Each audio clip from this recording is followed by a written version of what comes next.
Well, I got involved with the bee campaign. It was one of those circumstances where two things collided. Firstly, I represent the southwest, which is a big rural area, and have been doing quite a lot of work with the Women's Institute on food labelling. And one campaign that they were running was bees and the decline of bees in the UK as a pollinator, both for food and everything else.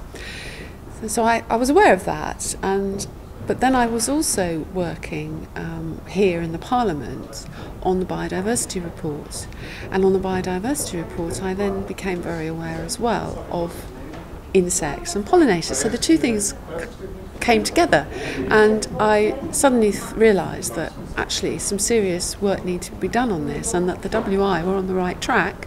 So I wrote to the Commission.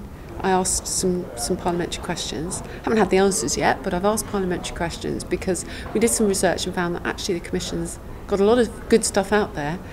Perhaps we just don't know about it. So I asked some questions about how their projects on bees were going. There's a big project called Pollinator, and I'm waiting for answers on those. So I've done some work with the Commission, but I'm also now talking as well to a lot of bio companies like Syngenta, who have a pollinator programme. We're working with farmers both in the UK and across Europe, actually a lot in Eastern Europe, and some of the problems are there. So all in all, it's all coming together, and I'm trying to raise the awareness really in the population in my area about why we need to work with bees.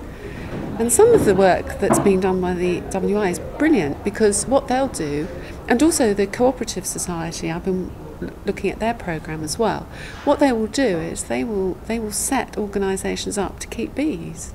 So they will give training, they'll provide equipment to voluntary organisations. So if let's say you're running an outdoor play centre, and you know what that's like. Groups of mums all over the country do that. They run play groups, they get together, they have an area outside where they have outdoor play and keep their toys.